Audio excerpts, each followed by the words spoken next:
दोस्तों, तो इस वीडियो में बात करेंगे सीएमआर ग्रीन टेक्नोलॉजीज आईपीओ के बारे में। आईपीओ आज ही ओपन हुआ है और आईपीओ खुलने के साथ ही इसमें काफ़ी बढ़िया एप्लीकेशंस लगा है। तो देखेंगे कि आईपीओ डे 1 में कितना सब्सक्राइब हुआ है। इसके अलावा आज के दिन 2 आईपीओ क्लोज हुए हैं, जिसमें से एक आईपीओ है मेट्रॉनिक्स आईपीओ। इस आईपीओ की मार्केट के अंदर बम्पर डिमांड देखने को मिली है। तो जानेंगे कि आईपीओ आखिरी दिन कितना सब्सक्राइब हुआ है और इसका प्रीमियम किस प्राइस के ऊपर ट्रेड कर रहा, इनसे कितना प्रॉफिट होने की उम्मीद है। तो इससे पहले कि मैं वीडियो को शुरू करूं, अगर आप इस चैनल पर पहली बार विजिट कर रहे हैं या फिर आपने चैनल अब तक सब्सक्राइब नहीं किया है तो चैनल को सब्सक्राइब कर लें और वीडियो को भी लाइक कर दें। पहले बात कर लेते हैं एससीएमई आईपीओ के बारे में। आज के दिन मार्केट में 2 एससीएमई आईपीओ क्लोज हुआ है। तो इसमें से एक आईपीओ एससीएमआर ज्वेल्स आईपीओ आज क्लोज हुआ है और इसकी लिस्टिंग 8 जून को होने वाली है। बुकिंग प्राइस 128 है और आईपीओ में 1000 शेयर्स का लॉट है। आईपीओ 64 करोड़ का है। ये एससीएमई आईपीओ है कंपनी बीएससी एससीएमई के ऊपर लिस्ट होने वाली है। तो चलिए देख लेते हैं कि आईपीओ आखिरी दिन में कितना सब्सक्राइब हुआ है। इस आईपीओ के फाइनल सब्सक्रिप्शन को देखें तो आखिरी दिन आईपीओ 1.09 टाइम सब्सक्राइब हुआ, जिसमें क्यूआईबीएस की ओर से आईपीओ को 5.41 टाइम सब्सक्राइब किया गया है। HNIs portion 1 time, big HNIs portion 1.40 time, small HNIs portion 0.21 time और रिटेल पोर्शन में आईपीओ 0.30 टाइम सब्सक्राइब हुआ है। तो आईपीओ में आखिरी दिन 410 एप्लीकेशंस लगा। अब अगर आईपीओ में अलॉटमेंट चांसेस की बात की जाए तो स्मॉल एचएनआईज पोर्शन और रिटेल पोर्शन नहीं, ये दोनों ही पोर्शन अंडर सब्सक्राइब हैं। तो ऐसे में जिन्होंने भी इस पोर्शन से एप्लीकेशंस लगाया होगा उन सारे लोगों को आईपीओ में अलॉटमेंट मिल सकती है। इसके अलावा बिग एचएनआईज पोर्शन भी 1.40 टाइम सब्सक्राइब हुआ है। तो जिन्होंने बिग एचएनआईज पोर्शन से भी अप्लाई किया होगा उन सारे लोगों को भी अलॉटमेंट मिलेगी। इस आईपीओ के ग्रे मार्केट प्रीमियम को देखें तो इसका ग्रे मार्केट में अब तक प्रीमियम भी देखने को नहीं मिल रहा है। यानी कि आईपीओ में ना तो ज़्यादा एप्लीकेशन ही लगा है, ना ही इसकी ग्रे मार्केट के अंदर अच्छी डिमांड है। तो इससे प्रॉफिट होने की भी उम्मीद कम है। नेक्स्ट आईपीओ है मेट्रॉनिक्स आईपीओ। यह आईपीओ भी आज ही क्लोज हुआ है और इसकी भी लिस्टिंग 8 जून को होगी। बुकिंग प्राइस 149 है और आईपीओ में 1000 शेयर्स का लॉट रखा गया है। आईपीओ 70 करोड़ का है।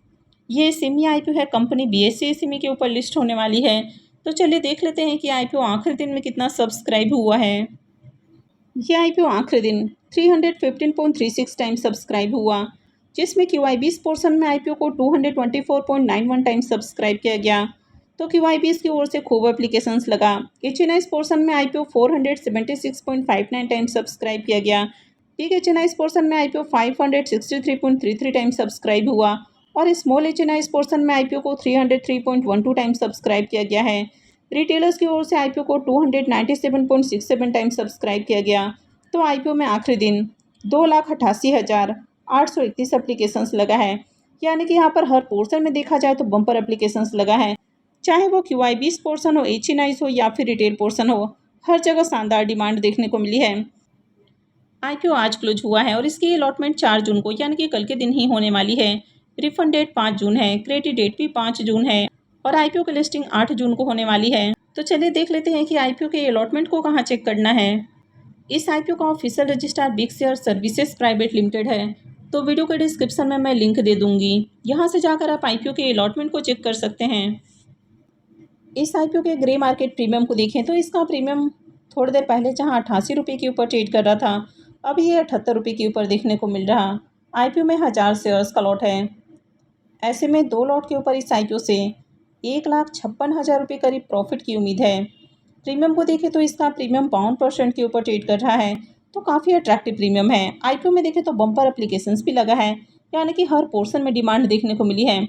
तो जिस तरह से आईपीओ में एप्लीकेशंस लगते हुए देखने को मिल रहा है, आईपीओ का ग्रे मार्केट में प्रीमियम भी काफ़ी हाई प्राइस के ऊपर ट्रेड कर रहा। तो ऐसे में उम्मीद है कि आईपीओ की लिस्टिंग भी बढ़िया प्राइस के ऊपर देखने को मिलेगी। वैसे ग्रे मार्केट प्रीमियम किसी भी आईपीओ के लिस्टिंग गेन की 100% गारंटी नहीं होती है। तो अगर आईपीओ की मार्केट के अंदर अच्छी डिमांड रहती है तो जनरली आईपीओ की लिस्टिंग भी बढ़िया प्राइस के ऊपर हो जाती है।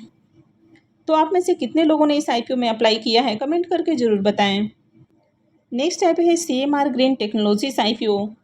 ये आईपीओ आज ही ओपन हुआ है और ये 5 जून को क्लोज होगा। लिस्टिंग डेट इसकी 10 जून है। फेस वैल्यू 2 रुपये पर शेयर है। बुकिंग प्राइस 192 है और आईपीओ में 78 शेयर्स का लॉट रखा गया है। आईपीओ 631 करोड़ का है और पूरा का पूरा आईपीओ ऑफर फॉर सेल है। ये मेन बोर्ड आईपीओ है कंपनी बीएससी और एनएससी के ऊपर लिस्ट होने वाली है। आईपीओ में एम्प्लॉयज़ के लिए भी 18 रुपये पर शेयर का डिस्काउंट दिया गया है।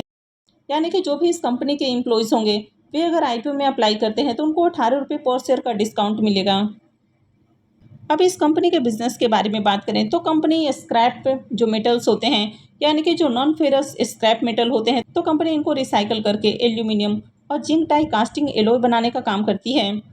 यानी कि जो पुराने या कबाड़ के जो एल्यूमिनियम जिंक वगैरह होते हैं तो कंपनी उनसे जो लिक्विड एल्यूमिनियम होता है या जो जिंक होता है तो वो बनाने का काम करती है। और इनको कंपनी ऑटोमोटिव इंडस्ट्रीज़ को सर्व करती है, जहाँ पर जो ऑटोमोटिव पार्ट्स हैं वो बनाने के अंदर इसका यूज़ किया जाता है। तो जो बड़े बड़े ओईएम कंपनियां हैं जैसे कि Honda car India, Bajaj auto, hero MotoCorp, तो इस तरह की जो बड़ी बड़ी कंपनियां हैं वो इसको परचेस करती हैं और वो ऑटोमोटिव पार्ट बनाने के अंदर इसका यूज़ करती हैं। तो कंपनी के अगर बिजनेस को देखा जाए तो बढ़िया बिजनेस है। लेकिन अगर कंपनी के फाइनेंशियल को देखें तो कंपनी का फाइनेंशियल इनकंसिस्टेंट देखने को मिल रहा है। यानी कि एसेट के अंदर भी देखें तो आपको अप एंड डाउन्स देखने को मिल रहा। कंपनी के वैसे इनकम को देखें तो इसका इनकम इंक्रीज हुआ है, लेकिन अगर प्रॉफिट को भी देखें तो फाइनेंशियल 23 में कंपनी प्रॉफिट में थी, 24 के अंदर कंपनी बड़े लॉस में है।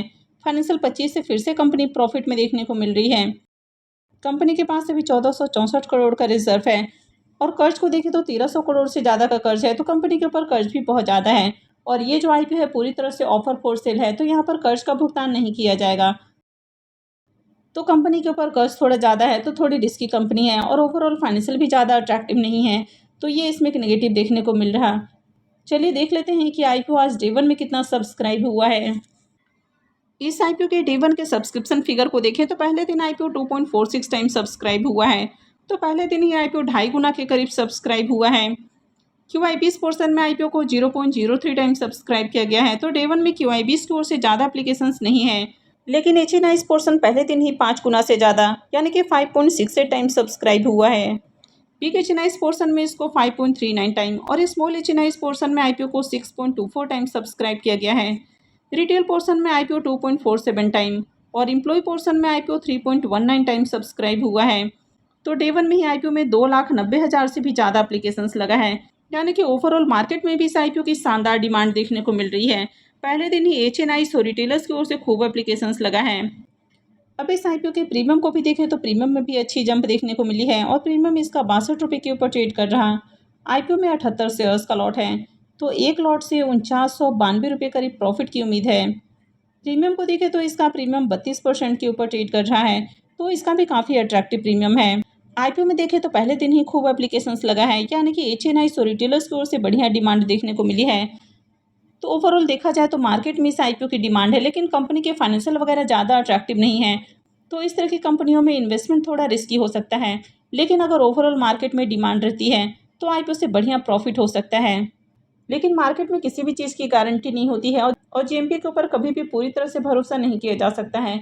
इसलिए अप्लाई करने से पहले अपने अच्छे से एनालिसिस कर लें, अपने फाइनेंशियल एडवाइजर से कंसल्ट कर लें और उसके बाद ही इन्वेस्टमेंट करें। आई होप आपको वीडियो अच्छी लगी होगी। तो अगर आपने वीडियो को लाइक नहीं किया है तो वीडियो को लाइक कर दें और वीडियो को अंत तक देखने के लिए आप सबका बहुत बहुत धन्यवाद।